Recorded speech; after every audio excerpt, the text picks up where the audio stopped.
It is 4 o'clock on a Friday afternoon. The office is already half empty and everyone has one eye on the weekend. Dana runs the books at a small design firm. 12 people, one busy owner, and a lot of trust between them. Her computer chimes. It is an email from her boss and the subject line is one word, urgent. The message is short and rushed. We are closing a deal with a new supplier and I need your help before you leave. Please wire $40,000 to the account below today. I'm counting on you to get this done quietly. It sounds exactly like him. Same signature, same hurried Friday tone, same little sign-off he always uses. He even adds one line. I'm stuck in back-to-back meetings, so do not call, just handle it and reply when it is sent. Dana wants to be helpful. The boss is busy, the deal sounds real, so she logs in and sends the wire. By Monday morning, the $40,000 is gone, and so is the bank account it landed in. Because her real boss never sent that email, a stranger did, someone who had been quietly reading their messages for weeks. This is the CEO fraud wire scam, and today I will show you the one simple habit that stops it cold. So let us name exactly what just happened to Dana. Security folks call this business email compromise. It is a long name for a simple con. In plain English, a criminal pretends to be someone you trust over email and asks you to move money. Usually they pose as the boss, the owner, or a senior manager, someone whose request you would not think to question. Sometimes they break into a real email account and just read for weeks. They learn the names, the deals, the way your company talks. Then they wait and strike from inside the real inbox. That is why the message feels so familiar. Other times, they never break in at all. They just register a lookalike address, one tiny letter off from the real one. You glance at the name, it looks right, and you never notice the swapped letter hiding in the address. Either way, the ending is the same. One believable email asking for one urgent payment. No viruses, no breaking down a firewall, just a convincing message and a helpful person in a hurry. The technical name is scary, but the defense is not. You do not need to be an IT expert to beat it. Here is why such a simple trick keeps working on smart people every day. It does not really attack your computer, it attacks your habits and the way a busy office runs. The scammer is leaning on 3 human buttons. Once you can see them, they lose their grip. The first button is authority. When the boss asks for something, most people just do it. Questioning the person who signs your paycheck feels rude, even a little risky, so you comply. The second button is urgency. The request is always a rush and it always has a reason. A deal closing today, a vendor threatening a late fee, an angry client who needs paying right now. Urgency is the real weapon. A hurried brain stops asking questions and a calm brain is what they fear. The third button is secrecy. The email quietly asks you to keep it between the two of you. Keep this confidential for now. I am traveling, do not call, just email me back when it is done. Notice what that secrecy really does. It quietly removes the one phone call that would expose the whole scam. Authority, urgency, and secrecy. Stack those 3 and even a sharp, careful person can get swept along. So let us build your radar. These are the warning signs of one of these emails. Sign 1, a sudden request to move money, especially a wire transfer and especially in a hurry. Wire transfers and gift cards are favorites because both are fast and almost impossible to claw back. Sign 2, pressure and secrecy writing together. Do this right now and please do not mention it to anyone. Sign 3, a change to payment details.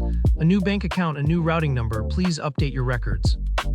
That one is huge. A supplier you have paid for years does not usually change their bank on a Friday. Sign 4, a reason you cannot check by voice. I am on a plane, I am in a meeting, just reply by email. And always check the real sending address, not just the friendly name that shows up at the top. Hover over it, read it slowly, and look for one swapped letter, an extra dot, or an odd ending. Any one of these is a yellow flag, 2 or more in the same email, and you treat it as a full stop sign. This scam also wears a few different masks, so let us learn to spot its cousins. One version does not target you as the boss. It pretends to be a supplier you already pay every month. You get an invoice that looks normal, except one line has quietly changed. Please send it to our new account. You were expecting that bill, so you pay it, but the new account belongs to the scammer, not your supplier. Another version skips the wire entirely and asks for gift cards. The boss needs them fast for a client right now. No real company runs on gift cards for a client. That request alone is almost always a scam. A third version goes after payroll. Hi, I changed banks, please send my next paycheck to this new account. Same trick every time, a trusted name, an urgent tone, and a quiet change to where the money goes. So widen your guard past just the boss. Any message that moves money deserves the same quick check. Different mask, same face. Once you know the shape, you will recognize all of them. Now let us talk about why this scam hurts so much more than a stolen credit card. When your credit card is stolen, one phone call usually reverses the charges. The bank has your back. A wire transfer does not work that way. Once you send it, the money is out the door for good.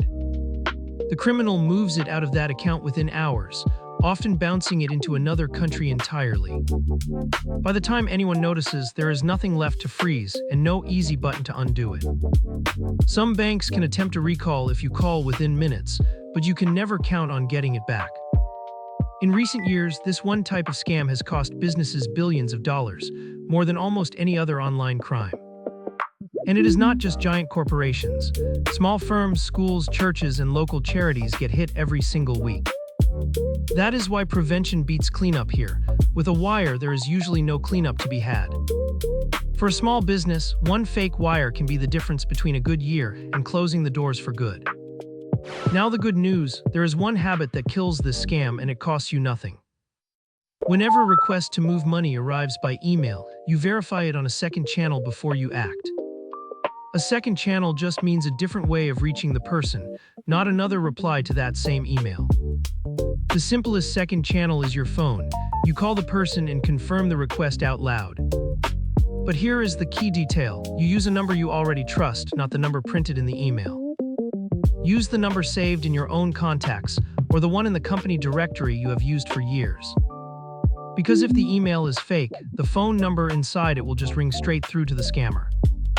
The call itself is easy. You say, I got your email about the wire, I'm just confirming it is really you. A real boss will never be angry about that. In fact, a good one will be glad you checked. And if it was a scam, the real person says, I never sent that. You just saved $40,000 in 10 seconds. And do this before you send, not after. 10 seconds of checking beats a lifetime of regret. The whole attack is built to keep you from making that one call, so make the call every single time. Now let us make that habit bigger than just you, so the whole office is protected. Write it into a simple rule. Any payment over a set amount needs a second person to sign off. That way, no single tired employee can send a big wire alone, no matter who seems to be asking. Agree on a shared verify step for money requests, so everyone on the team uses the exact same check. Treat any change of bank details as an automatic phone call. New account, new number, you call and confirm, no exceptions. And tell your team the most important thing of all, nobody will ever be in trouble for pausing to verify. That fear of looking slow or annoying the boss is the exact feeling these scammers are counting on. Keep the rules simple enough that a busy team will actually follow it on a hectic afternoon. And practice it once out loud together, so the first real test is not the first time anyone tries it. When verifying is simply how your office works, that urgent Friday email loses all of its power. So here is the whole thing in one breath. The CEO fraud scam is a con, not a hack. It uses authority, urgency, and secrecy to rush one person into wiring money to a stranger. And the cure is one boring, powerful habit. Verify money requests on a second channel using a number you already trust. You do not need to be technical to beat this. You just need to be the calm person who makes the call. One quick and honest note, this is educational content to help you spot scams, not professional security advice for your specific business. If real money is on the line, talk to your bank and your own security people before you act.